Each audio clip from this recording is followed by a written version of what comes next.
So I'm going to make this short videos, but this is a little mall that you don't know exists really. It's Market Square, but for the longest time I never came in here, and it has all this, and I used to live right up the street and so on, and there used to be a grocery store in here. Now this place, Thomas Price Homes, this is where Jen bought her furniture for her bedroom, and there was a little thing on delivery, a little nick, and they came out and had a professional fix it. Did an awesome job.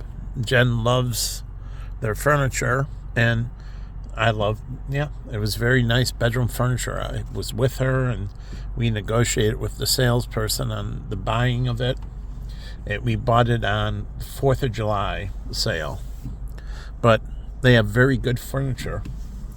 And then here you have a cleaning club. Okay, they customize dry clean, but right here, the Carrera children's shoes. So for children's feet, they can do all kinds of orthopedics, and so you have the base shoes, and they can do all kinds of custom insoles for children. And so they can do that for insoles for children, for sports too. No one does custom insoles for sports. Now here's pickleball. This is SPF pickleball, and this is basically standing up table tennis for adults. So pickleball is table tennis, but you don't have the table, it's just the floor. So you have pickleball here. Anyways, so this is a nice little mall that's secluded, and back here more neighborhood, but I doubt if they get much traffic from right here. And this street, Clybourne, is a busy street. Now there's a mall across the street. I used to go in here because they had a Panera all the time across the street, and I never went in here. There was a Treasure Island grocery store, but again, that's Chicago very own. Treasure Island was a unique grocery store to Chicago, but I don't know where Treasure Island went anymore. But you don't really, it doesn't seem like it gets people to come in. So, and again, I don't know what's going to happen to this corridor here on Clybourne, because you got the Lincoln Yards project, but I don't know if that's happening or if it's done or what's going on with it. But I don't know what's happening. These businesses will benefit greatly. I used to use White Glove, and then there's another car wash that does, it's all hand washing down the street. White Glove uses a machine and then has some people clean it up afterwards, and then right next to it is another car wash, Simon's or whatever they call it, and it's all hand. So I've used both. A little bit different in price for the hand wash compared to the machine wash, but you have this corridor down here. And the only another reason that I'm going here, I don't know what the alderman is doing, sitting down with the business owners and doing a forum with these business owners here. Now the Salvation Army, they're changing, and it's good. They're moving. They should redevelop this real estate. So it's nice to have a donation center, but they don't need the store. So they can go down to just a drop-off location. Truly. And most of their stuff should go internationally. Africa, Latin America, Middle East still, Asia. So they're still developing in those discount stores. Now remember, the clothing here tends to be a higher grade of clothing, and I'll go on, but the materials tend to be better here in the United States. So, again, tend to be better, and so shipping it out overseas, they get a higher quality of clothing. So, really, that's where I think they should be focusing on developing markets, and there's a lot of undeveloped markets. They can even go into Appalachians and some areas down here. Like, there's no Salvation Army store on the south side of Chicago. Not one. Urban Ministries opened up a little store. It had some stuff, but not much. But no Salvation Army, no Goodwill. And they don't relocate like the one that's out in Buffalo Grove.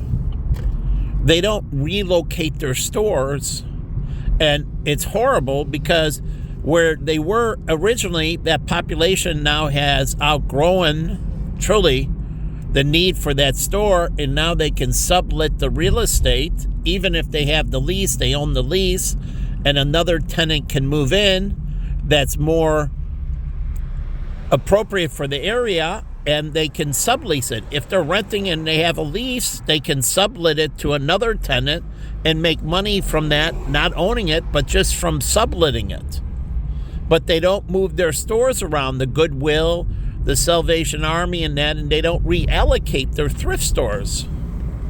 So the reason I'm coming here is if you go to the top of this bridge, and I'm going to go over here, but right up here, and I can stop, but it's an amazing view of the city from the top of this bridge. So I point this out because I used to live on North Avenue in Throop, and Mark's upper third floor apartment had an incredible view of the city. Unbelievable view. They had a big bay window, and at the third floor it had an incredible view. So you don't have to go high here, but there's property here. There's some single family and all that, and there's some opportunities for redevelopment, and they will get an incredible view, but you have to understand the zoning. Understand the zoning in the area, and you have to be active. But how many homeowners are active with their zoning? Because it does matter when the zoning changes. And so you have views that you have, then those views go away. So sometimes it's good to have the zoning change, and other times it's not good to have the zoning change. But who should be at the zoning meetings? All the zoning meetings. Who? Realtors. And they should be active and understand the zoning in their community and going what's on. Now, I'll tell you, with my property casualty class that I took with my teacher, I came up with stuff that no one else did. And there's ways with insurance, anyways. I won't go into it. It was an idea a long time ago. But these houses, they don't have the right adjustments for their insurance based on the age of the property. When they say renovate and so on and so forth, there's obsolescence and improvements and so on. And you got to understand, when you're moving up to new code, sometimes those things are more expensive. So you need to bring up to fair market value in the policy for what is today. And a lot of people, they'll have a fire or flood damage or something, and the policy will only cover a certain value that's below market, and they'll have to go out of pocket to make up the difference because they didn't read their policy right. So they indemnify based on what you have.